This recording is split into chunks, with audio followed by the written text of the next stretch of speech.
eu quero inicialmente convidar os irmãos para Provérbios capítulo 11. Provérbios capítulo 11.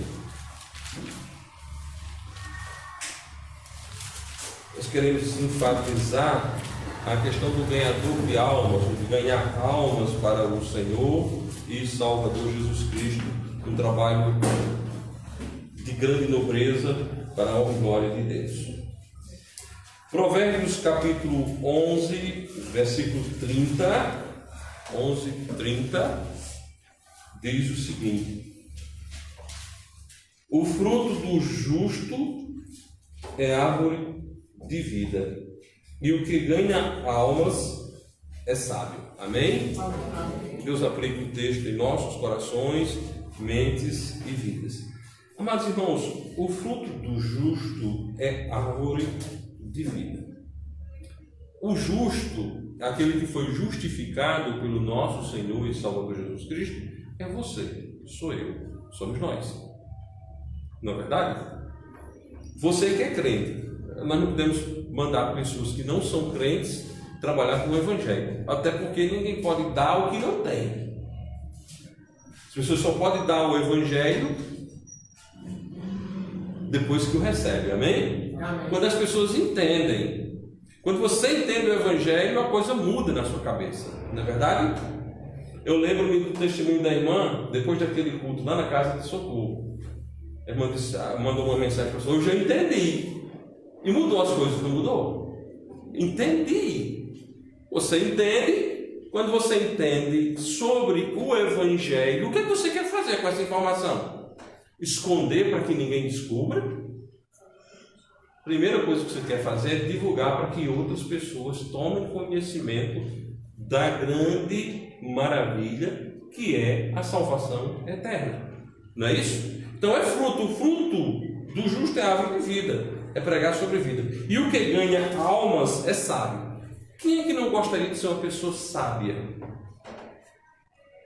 Quem é que não gostaria de ser uma pessoa sábia? Eu não estou falando de ser considerado sábio pelos homens, porque tem muitos tolos que estão sendo estudados hoje nas universidades. Não é assim? Tem muitos tolos que são manchetes nos grandes meios de comunicação na atualidade. E tem grandes tolos que são pessoas contadas como notórias pelos homens. Nós estamos falando aqui de um outro tipo de reconhecimento de sabedoria que vem do alto. Ser reconhecido como sábio não perante os homens, mas sim perante Deus. Ter um reconhecimento de Deus de que é uma pessoa sábia. Então, para que Deus me conheça como uma pessoa sábia, para que Deus lhe conheça como uma pessoa sábia, Ele nos dá o caminho. Seja ganhador de almas. Ganhe almas para o Evangelho Santo e Eterno do nosso Senhor e Salvador Jesus Cristo. Irmãos, é notório o que Deus tem feito na vida das pessoas que são alcançadas pelo Evangelho Santo. Ontem eu conversava com o irmão Silas, e ele me disse algo que não saiu da minha mente. Ele disse: pastor, Deus fez uma transformação tão grande na minha vida, que eu tenho a obrigação, a necessidade de trabalhar na obra do Senhor, de falar do Senhor. Irmãos, Deus tem feito grandes transformações nas nossas vidas, não tem?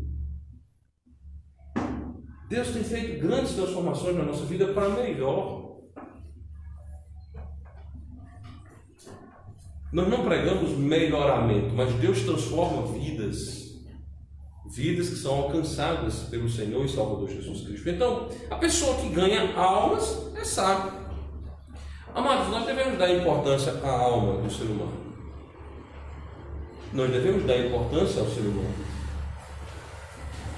O ser humano é diferente de qualquer outro ser criado.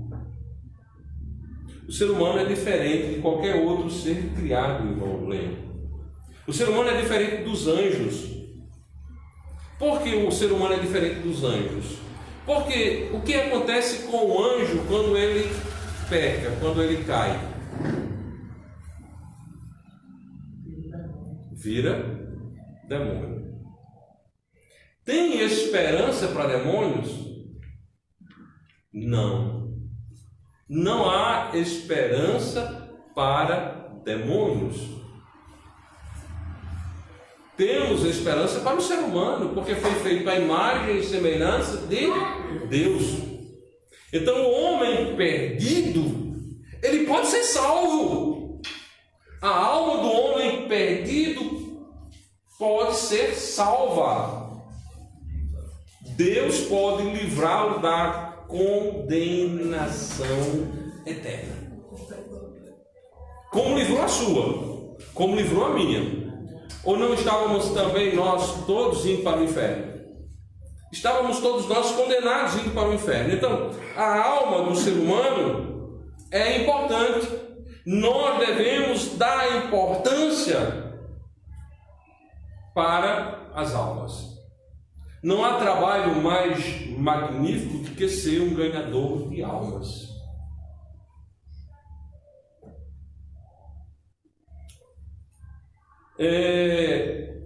Beck já fez grandes peças de defesas que já se perderam no tempo e no espaço. John Lennon com certeza já gastou tempo na sua arte de tirar fotografia que já caiu no esquecimento, que já não existe mais. Neto, quando trabalhava na arte de embelezar as casas com gesso, já fez obras que lindo, mas que já ficaram para trás, já não existem mais. Não é assim?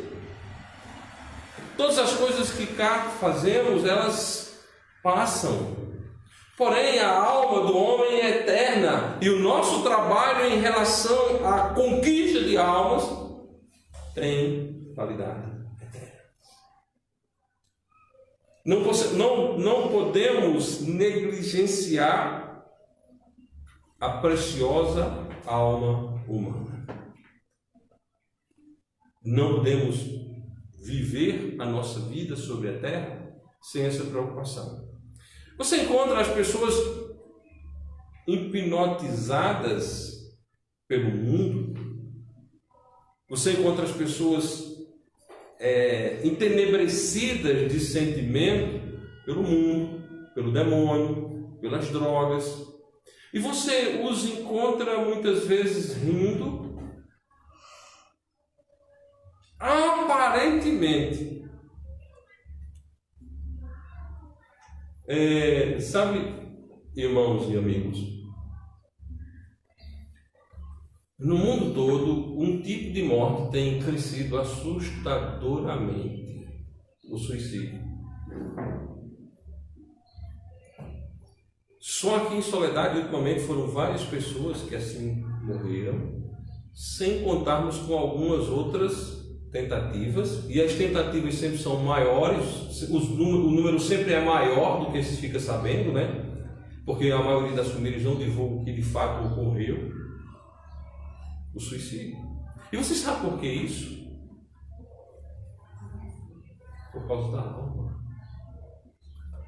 O camarada toma a decisão de pular de um prédio, de pular de uma ponte, de pular em frente a um carro, de se envenenar. A alma. Mas mesmo assim, nós não estamos percebendo a importância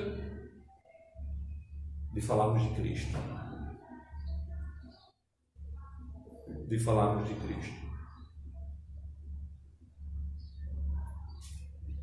Estamos meio que precisamos, amados irmãos, considerar as almas dos seres humanos de extrema importância. Como membros da Igreja do nosso Senhor e Salvador Jesus Cristo, batista, local, visível, encararmos a responsabilidade que é nossa, nos foi outorgada pelo próprio Cristo, quando nos mandou ir pregar. Cristo nos mandou ir pregar, Ele nos comissionou, Ele nos responsabilizou. Então, as almas que nos cercam, e as que estão distantes, e as que estão até os confins da terra. É responsabilidade nossa de levar para Jesus. É nossa responsabilidade falarmos de Jesus Cristo. É nossa responsabilidade anunciarmos Cristo. O que ganha a alma sábio é. Você quer receber esse título na eternidade? Quer receber esta coroa na eternidade? Evangelize. Fale de Cristo. Seja um ganhador de almas. O Senhor diz em Mateus, é um texto conhecido de todos, mas muitas vezes nós conhecemos, quase todos nós sabemos o que fazer para não ter problema com diabetes, não é? Quase todos nós. Mas nós tomamos alguma precaução nisso? A grande maioria continua tomando açúcar, doce, massa. Aí precisa ir para o médico dizer, olha, você tem que parar com isso. Mas você já sabe desde criança que não pode exagerar nisso, não é assim? Ou seja, nem sempre conhecer algo. Todos os motoristas sabem que deve dar seta para a esquerda se ele vai entrar à esquerda, não é assim? Mas você que dirige, vê todos os motoristas fazendo assim? Está entendendo? Nem sempre conhecer faz com que você age de forma correta. Todos nós sabemos como devemos sentar para não termos problema com a coluna, não é assim? Como devemos dormir. E aí, como é que eu sento? Como é que eu durmo? Quase todos nós sentamos de maneira errada e dormimos de maneira errada. Mas nós sabemos o certo. Então, não é justificar, eu já sei, eu já conheço. Bom, se nós conhecemos e não praticamos, nós estamos cometendo um erro. Não é verdade? A palavra de Deus diz cá em Mateus 28,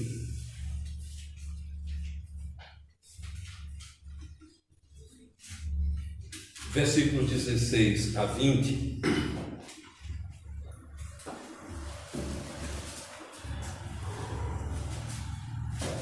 E os 11 discípulos partiram para a Galileia, para o monte que Jesus lhes tinha designado.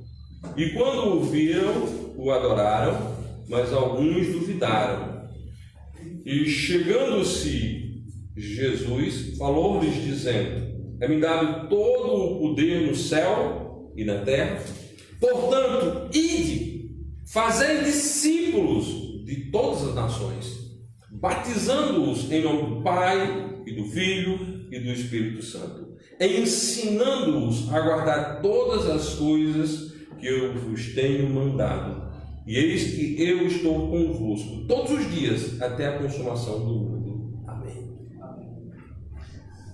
Portanto, ide, fazei discípulos. Nós temos aqui um imperativo: fazei discípulos. É obrigação de cada crente batista fazer discípulo. Amém? Amém. Nós somos membros da Igreja de Cristo e Ele entregou essa responsabilidade ao grupo de forma coletiva, para o monte que Jesus lhes tinha designado. Ele não designou a um ou a outro, Ele designou a igreja, lhes, plural.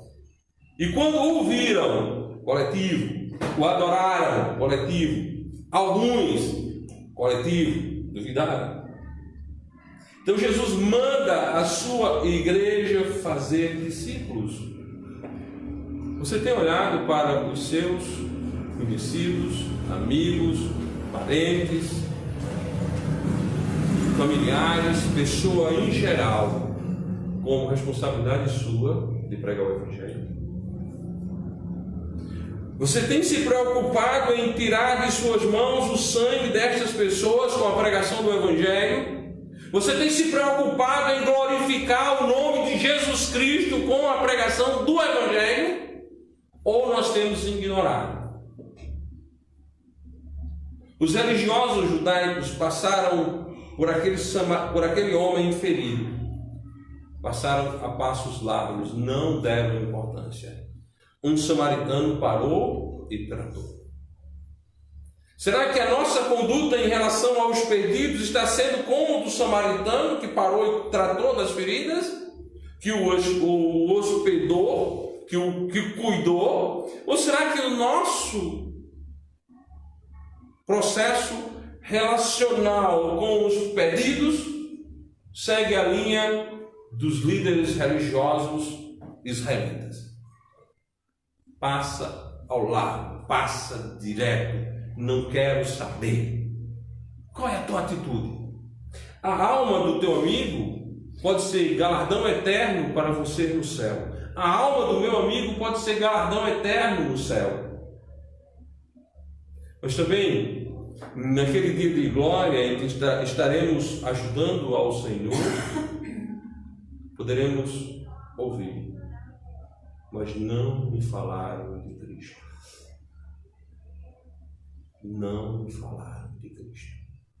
Meus amados irmãos, a grande comissão é responsabilidade da igreja do nosso Senhor e Salvador Jesus Cristo.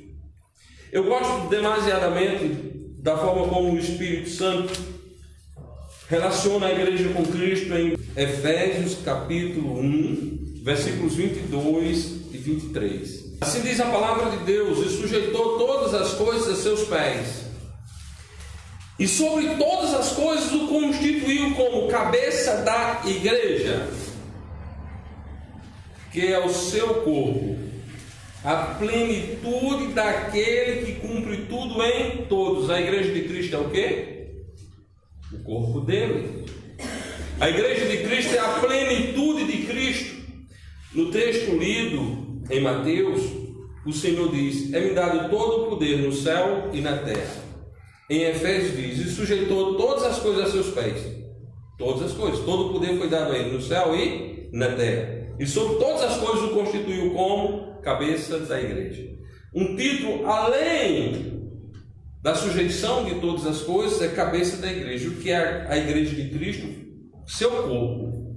A igreja é a plenitude daquele que cumpre tudo em todos. Amém? Amém. A igreja do Senhor tem essa grande responsabilidade de ser corpo de Cristo.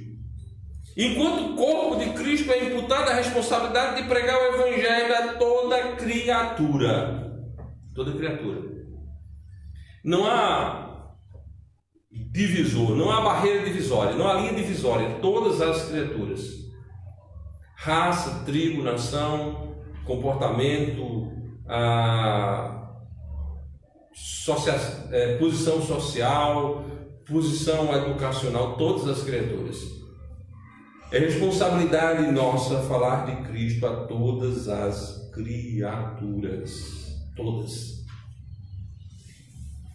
Nós não podemos, amados irmãos, biblicamente, sermos preconceituosos com ninguém.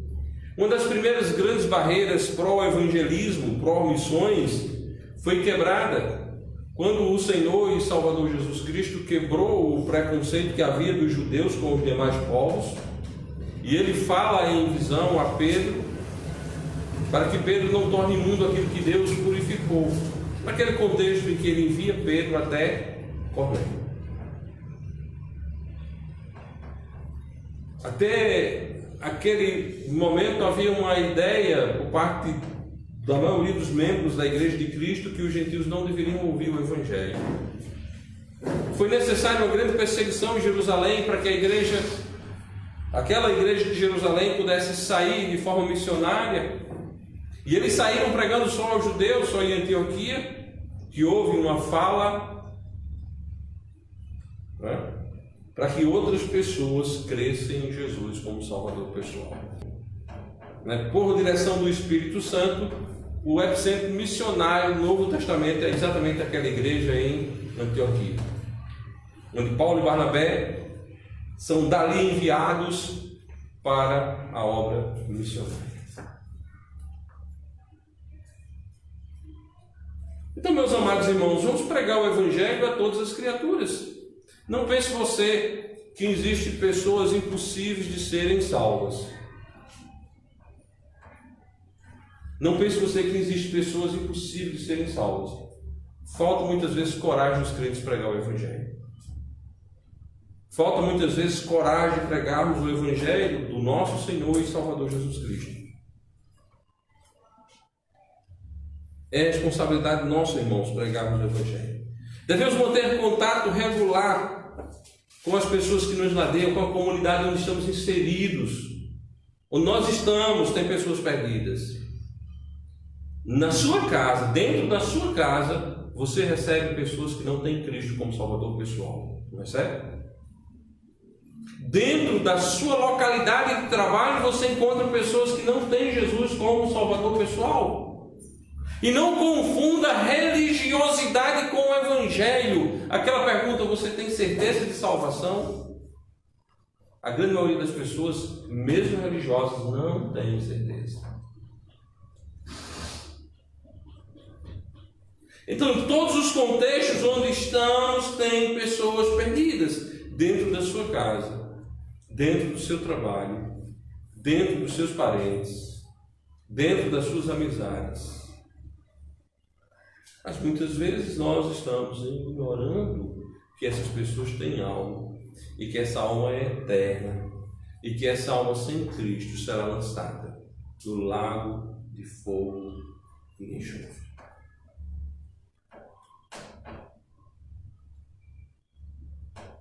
No lago de fogo e enxofre. Mas, irmãos, é obrigação nossa sairmos em público, distribuindo o Evangelho de Cristo em forma de folheto e principalmente em forma do nosso testemunho pessoal. O nosso testemunho pessoal é de grande importância. O que é que eu tenho de dizer? Que Cristo me salvou. Eu era um perdido. Eu estava indo para o inferno e Cristo me salvou. Se você é salvo, você tem, de alguma forma, algum lembrete, alguma memória de como o Espírito Santo lhe convenceu do pecado, da justiça e do juízo, não tem? Eu tenho. Eu já disse aqui muitas vezes, eu era um jovem, primeiramente religioso, mundano, idólatra, gostava de beber,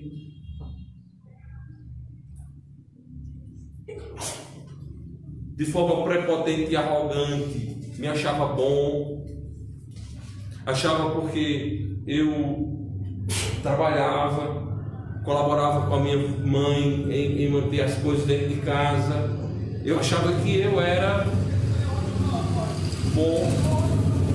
E achava de forma extremamente arrogante, prepotente, imoral, de que as minhas poucas obras seriam mais pesadas na balança do juízo, de que o meu desmantelo pecaminoso, e assim sendo eu achava que ia para o céu.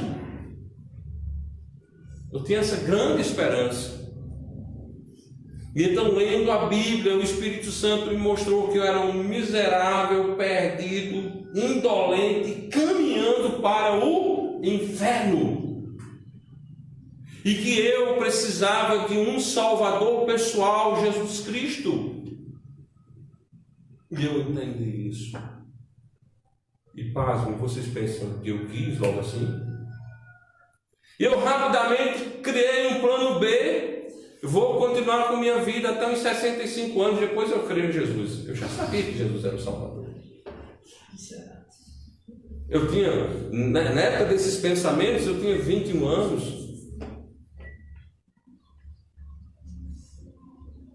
Me converti aos 22. Olha só o prazo que eu dei, né? Uns 65 anos. Eu acredito que intuitivamente, como meu pai morreu com 65, eu acho que devo ter pensado, se pai morreu com 65, eu devo morrer por aí também, né? Até nisso era ruim, tá vendo? Até no cálculo eu fui cruel, né?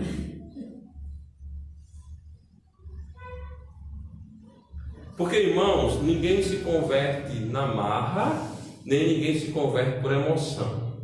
Os convertidos pela emoção, Ele não tem uma grande surpresa, não é? Só irão se converter no inferno.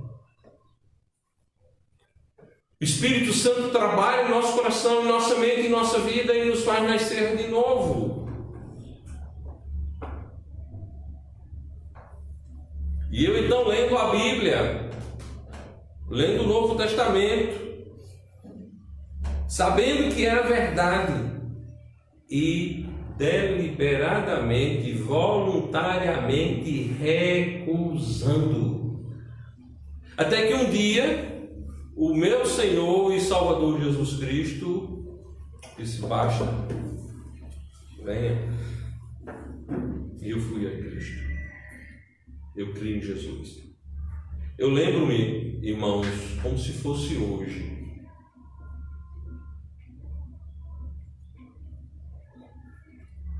Eu estava na universidade, teve só as duas primeiras aulas. A primeira aula, eu estava previsto para ter aula até 10 horas da noite, teve aula só até 8 e pouco. Eu entrava de 6 na universidade. E um rapaz chamado Edinaldo, uma Kombi, a mãe dele tinha uma Kombi, me deu uma carona até na porta de casa. Cheguei em casa, troquei de roupa, peguei o meu Novo Testamento, entrei no meu quarto e comecei a ler. Eu entrei naquele quarto perdido, John Lennon, e saí um salvo. Eu não sabia que tinha crido em Jesus Cristo dele. Eu sabia que tinha crido, mas não sabia que eu ia ser de forma religiosa, né, um crente, porque ninguém estava pregando para mim. E no sábado seguinte, isso era na terça-feira à noite, no sábado seguinte, fui pela primeira vez à Igreja Batista Fundamentalista. Estava pregando um camarada chamado Alírio. E ele usou umas dezenas de vezes ou mais a palavra "você que está aí sentado". É tudo que eu lembro dessa mensagem. Fui embora. Cheguei ali naquela igreja sem ninguém me convidar.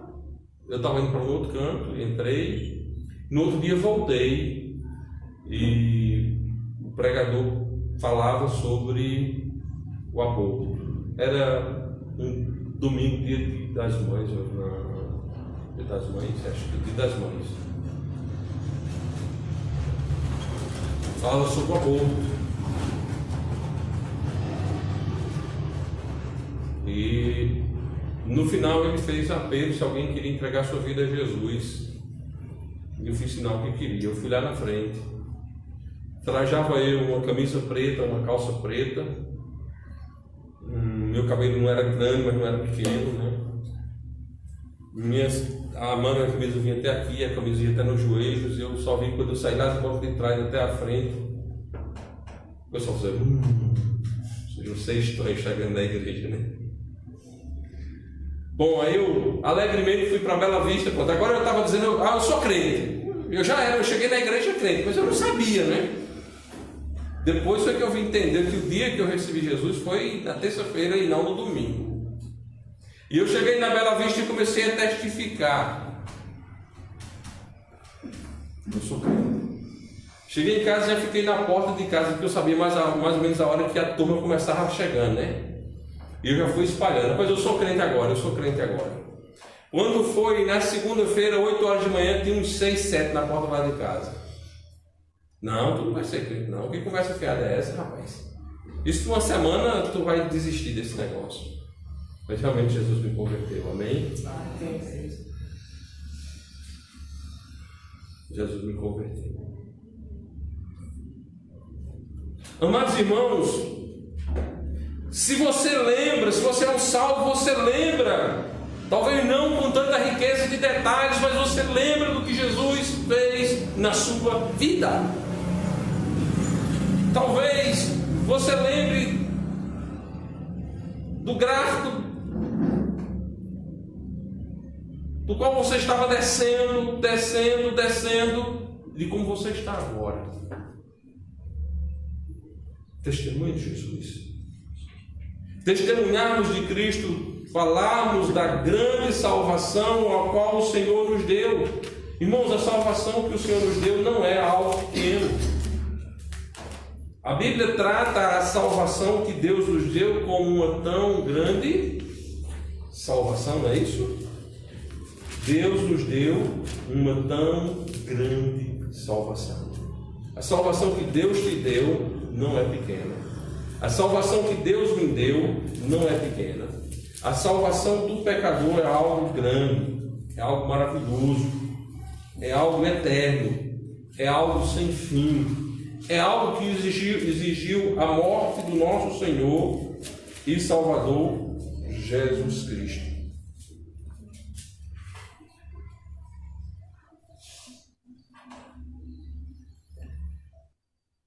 No capítulo 2 de Hebreus, no versículo 3 diz: como escaparemos nós, se não atentarmos para uma tão grande salvação, a qual, começando a ser anunciada pelo Senhor, foi-nos depois confirmada pelos que a ouviram. O Senhor inicia e é confirmado. Mas a ênfase aqui é como escaparemos nós, se não atentarmos para uma tão grande salvação. Não existe escapatória para quem não atenta para a salvação. Não existe escapatória para quem não atenta para a salvação. Ou você atenta para a salvação, ou você é um perdido. E nós precisamos alertar as pessoas. Olha, existe salvação. Existe salvação. Obviamente que nós estamos vivendo tempos trabalhosos. O nosso país passou, nesses últimos 20 anos, por um processo de contra-cultura, a imposição de uma cultura de esquerda, a uma educação completamente voltada para a destruição dos princípios escriturísticos, e onde as pessoas têm mergulhado na fantasia do materialismo, na fantasia proposta pela modernidade. Mas como todos os sistemas filosóficos produzidos por homens, passam e a verdade permanece. E a verdade permanece. Não existe base teológica, não existe base histórica, não existe base cultural para aquilo que está sendo proposto. E nós, enquanto crentes, precisamos refutar as maléficas mentiras satânicas em relação a isso e advertir as pessoas: existe uma alma e existe o inferno. É interessante dizermos, irmãos, que a sociedade, de modo geral, diz não há alma, não é assim, doutor? Mas as doenças que mais afetam o homem são chamadas de doença da alma. É incrível, não é? Os governos, nos seus sistemas de saúde, gastam fortunas com um sistema para tratar a doença da alma, e a alma não existe. É magnífico uma coisa dessa, né? Doença da alma e a alma não existe. Nós precisamos mostrar às pessoas que nós não somos frutos de um processo evolutivo. Não existe na história da vida, não existe na história da vida um invertebrado que se tornou um vertebrado. Não existe. E só essa assertiva anula, destrói toda e qualquer construção evolutiva. Para que a evolução fosse verdade, era necessário que pelo menos um único invertebrado tivesse se tornado vertebrado. Isso não existe. Então os homens estão enganados. O sistema político, o sistema governamental, o sistema educacional e o sistema mundano dirigido pelo diabo tem cegado as pessoas. Mas a luz do Evangelho pode salvá-los. E a responsabilidade de pregar o Evangelho é nossa, irmãos, é nossa. Marcos capítulo 15, versículo 16.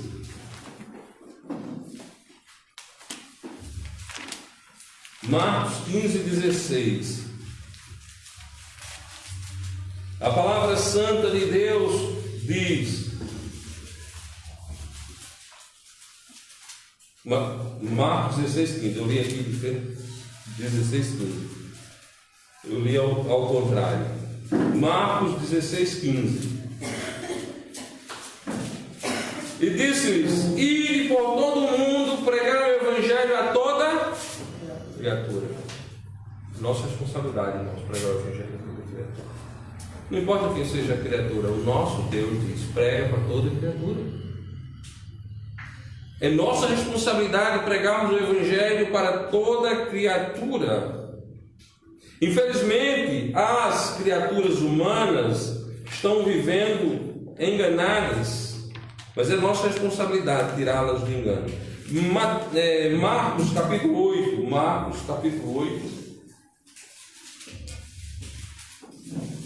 Marcos capítulo 8, versículo 36.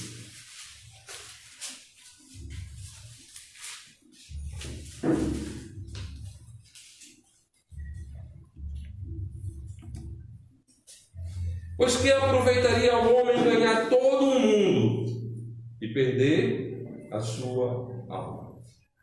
Vivemos hoje tempos em que as pessoas querem ganhar o mundo, mas as pessoas não pensam na sua alma. Há tempos atrás, as pessoas eram ensinadas: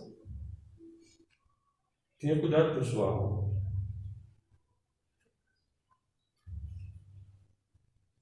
Países como os Estados Unidos, na escola, as pessoas ensinavam a Bíblia. Porque era a responsabilidade de avisar, cuidado com a alma. Hoje, em países como os Estados Unidos, é proibido o ensino da Bíblia nas escolas. Irmãos, de que importa o homem ganhar o mundo inteiro e perder a sua alma? De que importa o homem ser o maior conquistador, o maior Dom Juan, e perder a sua alma? Do que importa o homem conquistar toda a fortuna e perder a sua alma? Vamos ler esse texto associado com Lucas 12, 20 e 21.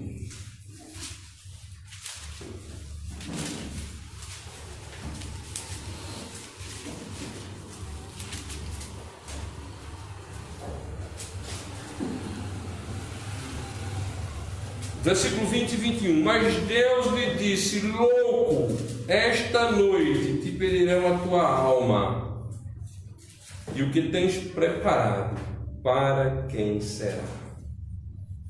Assim é aquele que para si ajunta tesouros e não é rico para com Deus. Aqui nós estamos vendo o contexto daquela parábola proposta por Jesus. Vamos ver, versículo 16. E propôs-lhe Jesus uma parábola dizendo: a herdade de um homem rico tinha produzido com abundância. E ele arrazoava consigo mesmo, dizendo: que farei? Não tenho onde recolher os meus frutos.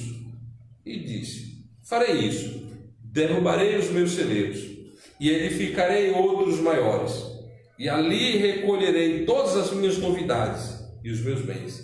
E direi à minha alma: alma, tens em depósito muitos bens para muitos anos. Descansa, come, bebe e folga. Mas Deus lhe disse: louco, esta noite te pedirão a tua alma, e o que tens preparado, para quem será? Assim é aquele que para si ajunta tesouros e não é rico para com Deus. No nosso texto de Marcos 8, 36 diz: Pois que aproveitaria o homem ganhar todo o mundo e perder a sua alma. Esse homem confidencia a sua alma. Alma, tens em depósito muitos bens para muitos anos. Mas, irmãos, muitos anos não é a eternidade. Mesmo que aquele homem tivesse muitos anos, que não foi o caso, o Senhor Jesus mostra hoje, né? Esta noite pedirão a tua alma. Hoje, agora, esta noite, hoje de noite.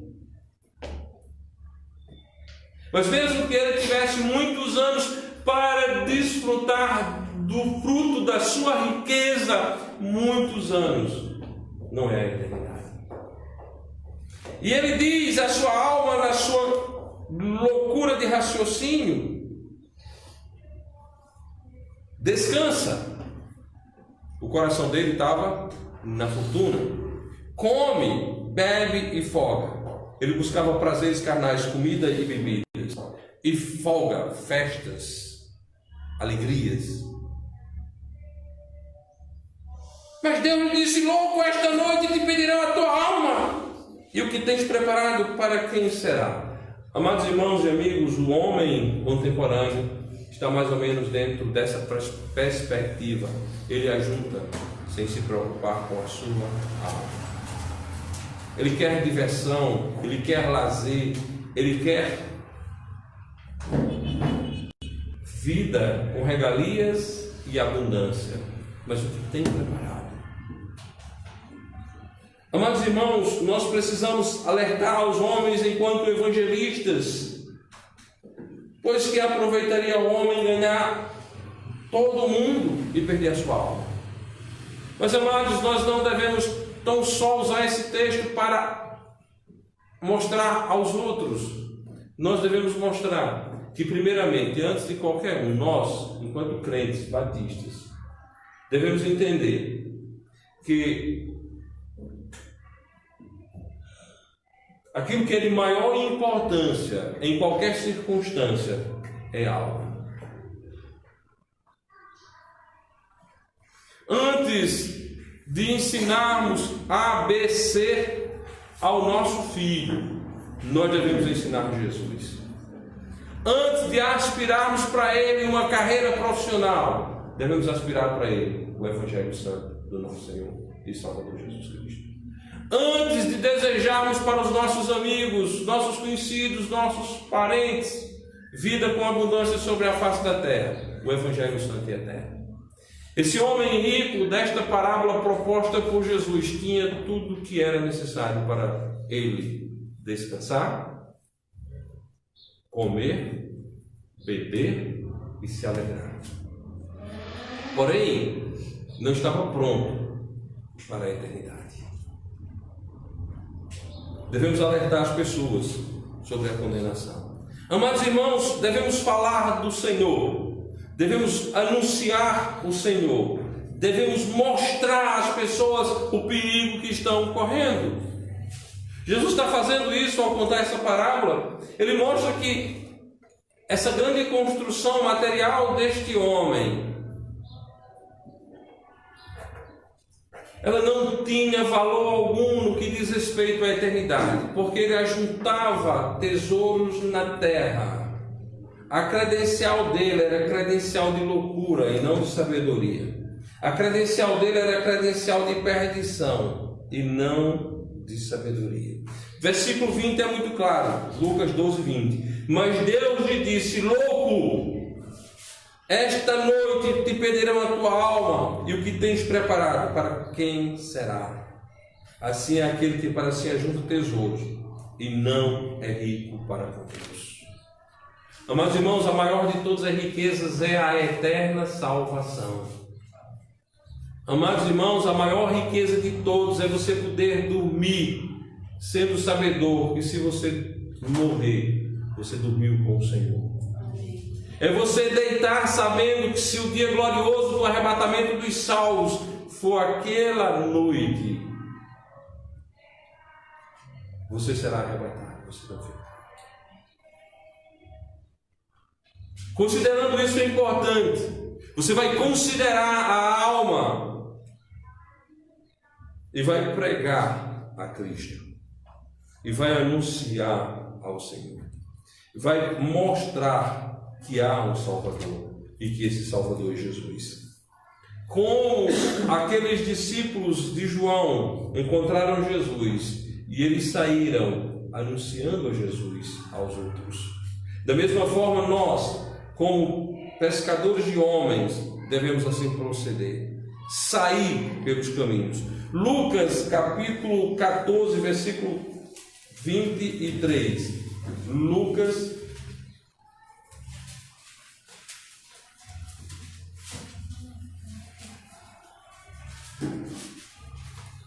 Lucas 14, 23.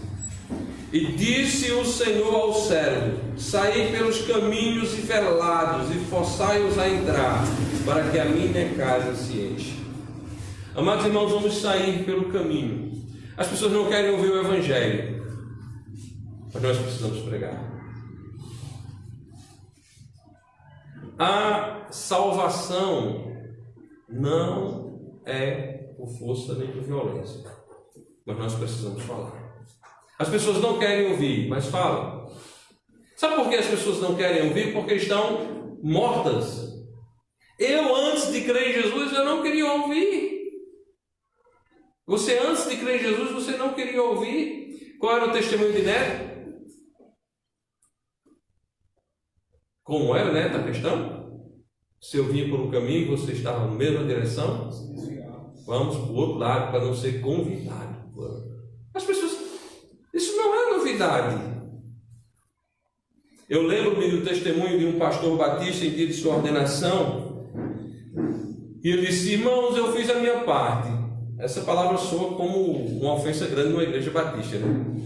Porque nós não fizemos parte nenhuma, né? Então ele disse: irmãos, eu vou falar. O dirigente do culto perguntou a ele: deu o seu testemunho de salvação? Ele disse: irmãos, eu fiz a minha parte. E a igreja já se assustou. Nós vamos colocar um perdido para ser o pastor da igreja, não é? E ele disse: irmãos, eu fiz a minha parte. Quando eu sabia que Jesus estava numa esquina, eu ia para a outra. Quando eu sabia que Jesus estaria na outra esquina, eu ia para uma outra esquina. Irmãos, quando eu via os crentes pregando o Evangelho, eu me desviava, porque eu não queria ouvir. Então é exatamente assim que os homens que estão perdidos, os quais Jesus chama de loucos, eles não querem ouvir. Portanto, devemos pregar. Disse o Senhor aos servos: saí pelos caminhos e velados, forçai-os a entrar, para que a minha casa se encha. A salvação é de fato forçada pelo Espírito Santo de Deus. Agora, a fé vem pelo ouvir, e ouvir da palavra de Cristo. Amém? Amém. A salvação não é um processo passivo. Não pense você não. Vou ser evangelista, vou evangelizar, vou encontrar as coisas pacificamente. Não será pacífico. Você precisa energicamente falar de Cristo, mesmo que as pessoas não queiram ouvir. Fale de Jesus. Force ouvidos para a glória de Deus. Para a honra e glória de Deus. Porque eles ouvindo forçosamente, eles não vão ser salvos porque você forçou ouvir. Mas eles precisam ouvir para que a semente prospere em seu coração, mente e vida. Quer outro exemplo? John Lennon. Eu vou ficar aqui deitado em casa mesmo, eu sou uma pessoa boa. E a irmã pregando, não é assim? Ela não ficou passiva, ela forçou a pregação do Evangelho. Ela não salvou o irmão, mas ela não ficou passiva. Ela falou. É assim o Evangelho. Se você ficar passivo, eu não vou falar para fulano não, porque ele não quer ouvir. Incrédulo não quer ouvir o Evangelho não, viu? Como disse o pastor Jorge numa conversa comigo, ele disse: faz 40 anos que eu cheguei no Brasil, e quando eu saí dos Estados Unidos, eu saí motivado pela seguinte informação: que o brasileiro estava com fome e sede do Evangelho. E eu imaginei que quando eu chegasse aqui, as pessoas iam atrás de mim para ouvir o Evangelho. E eu não encontrei nenhum brasileiro com fome e sede do Evangelho. Não encontra. Não encontra. Todos os crentes, a primeira coisa que fez foi rejeitar. Depois foi que creu. Então que Deus nos abençoe, que Deus nos guarde. Suzana era pequenininha. Miguel chegou em casa e ela disse: pai, eu não sou mais crente não. Aí Miguel disse: o que foi que ele disse que você era crente? Você está sendo educada para ser uma crente, mas você não é crente ainda não. Ou seja, cortou o mal pela raiz, né? Foi na cabeça dela bem clara que o fato dela estar sendo levada pelo pai para a igreja não fazia dela uma crente. Hoje eu estou mostrando isso para você ver que a natureza humana é inimigo do Evangelho. Como é que uma criatura pequena, sendo educada ao ouvir o Evangelho, recusa o Evangelho deliberadamente dessa forma? Talvez um desconhecido da Bíblia está a mão na cabeça. Meu Deus, né? Quem disse que você era crente? Depois ela, ouvindo o hino do cantor cristão, qual foi o hino, jovem?